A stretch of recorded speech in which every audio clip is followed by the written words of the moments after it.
박혁거세는 사람이 아니었습니다. 천년 동안 신라가 만든 수백 개의 금성문 어디에도 그의 이름은 없습니다. 당나라 공식 기록엔 왕성 김, 귀인 박이라고만 적혀 있습니다. 그렇다면 우리가 배운 아래서 태어난 영웅 이야기는 뭐였을까요? 지금부터 들려드릴 이야기는 역사책이 감춘 진실입니다. 기원전 108년 12월 어느 날 밤, 압록강 왕검성, 성벽 위에서 망을 보던 조선 병사가 비명을 지릅니다. 한나라 군대다. 횃불이 산을 뒤덮었다. 왕족 출신 젊은이 이알평은 급히 가족을 깨웁니다. 지금 떠나지 않으면 우리 모두 죽습니다. 그날 밤 수천 명이 성을 빠져나갔고 그들은 한 가지만 챙겼습니다. 조상 대대로 섬기던 태양신의 청동거울이었습니다. 석 달간의 피난 끝에 그들은 경주 계곡에 도착했습니다. 여기라면 한나라 군대가 오지 못할 겁니다. 이알평을 포함한 6명의 촌장이 각자 산골짜기를 택해 마을을 세웠습니다. 하지만 문제가 생깁니다. 누가 우두머리가 될 것인가? 6촌장은 모두 조선 귀족 출신이었고 아무도 다른 사람 밑에 들어가려 하지 않았습니다. 회의는 밤새 이어졌지만 결론은 나지 않았습니다. 바로 그때 고어촌 촌장 소벌도리가 제안합니다. 우리 조상들이 하던 대로 합시다. 나정에서 태양신께 물어보는 겁니다. 다음 날 새벽, 6촌장은 나정 우물가에 모였습니다. 나정은 단순한 우물이 아니었습니다. 우물 주변으로 거대한 돌들이 원형으로 배치되어 있었고 그 중앙에는 태양 문양이 새겨진 제단이 있었습니다. 무당이 등장합니다. 그녀는 태양신의 말을 전하는 자였고 손에는 빛나는 청동거울을 들고 있었습니다. 해가 떠오르는 순간 무당이 거울로 햇빛을 받아 우물 속을 비춥니다. 물 위로 일렁이는 빛. 그 순간 무당이 황홀경에 빠져 외칩니다. 태양신께서 말씀하십니다. 너희에게 왕을 내려주리라.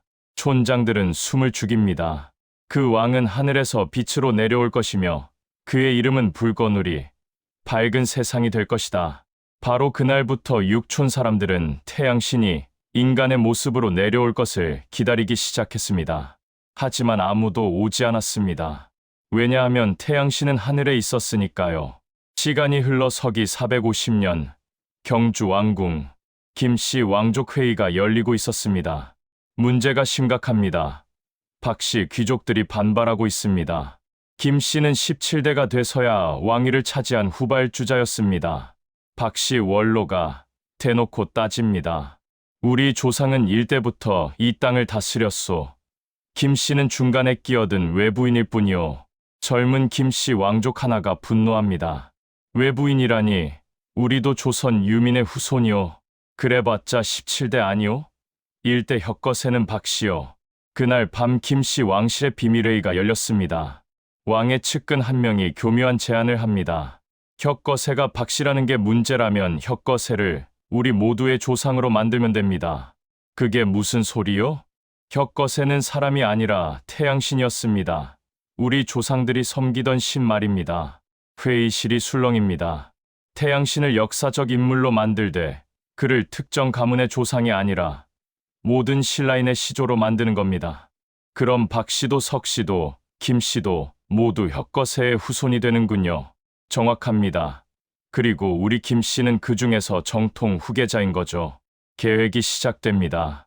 435년 봄, 경주 외곽의 오래된 무덤들, 왕실 관리들이 밤중에 무덤들을 수리하기 시작합니다. 이 5개 무덤을 오늘부터 오릉이라고 부른다. 혁거세 왕과 그 일족의 능이다.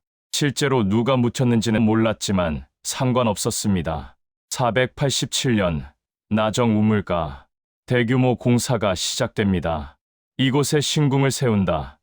시조 혁거세가 태어난 성지로 만들 것이다. 장인들이 거대한 건물을 짓기 시작했고 무당들은 쫓겨났습니다. 이제 나정은 태양신의 성소가 아니라 역사적 인물 박혁거세의 탄생지가 되었습니다. 545년 신라 국사 편찬실. 역사학자들이 모여 기록을 정리합니다. 혁거세 거서관. 기원전 57년 즉위. 한 젊은 학자가 의문을 제기합니다.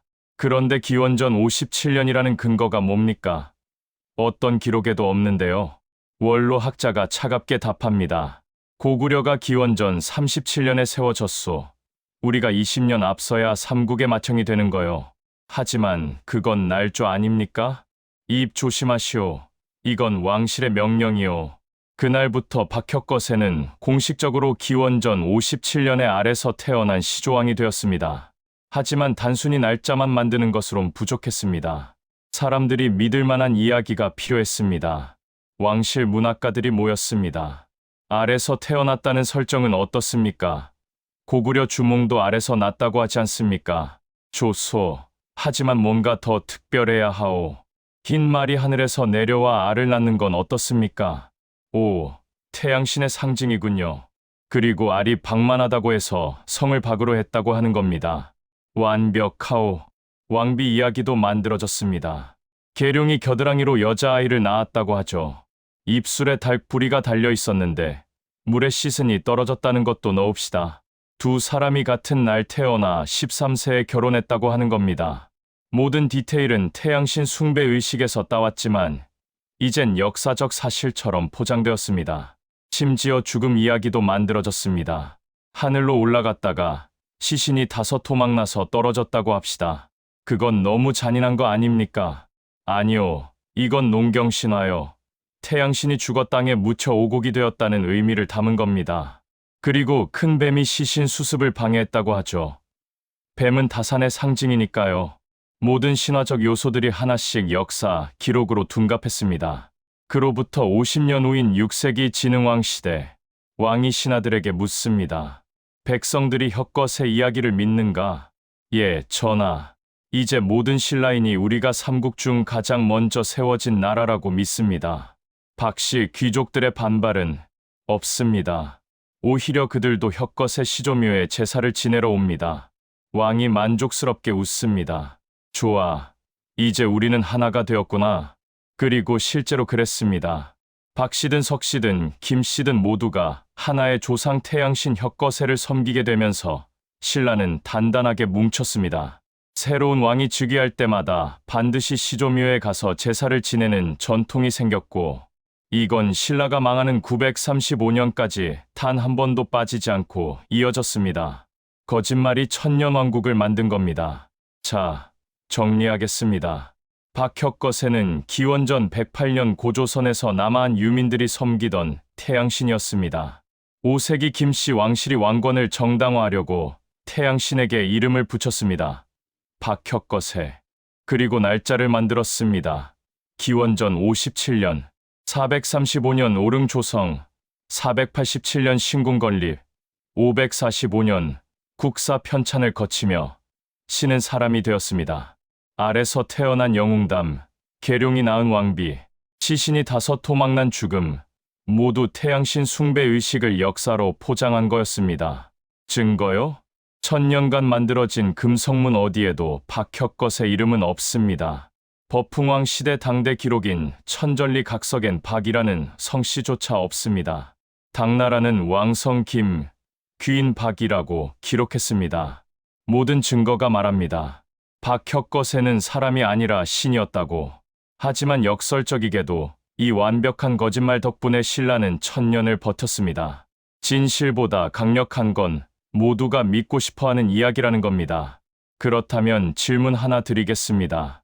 당신이 지금 믿고 있는 다른 역사들은 과연 진짜일까요? 아니면 누군가 만들어낸 또 다른 박혁거세는 아닐까요? 감사합니다. 다음 시간에 더 진지한 이야기를 들고 오겠습니다.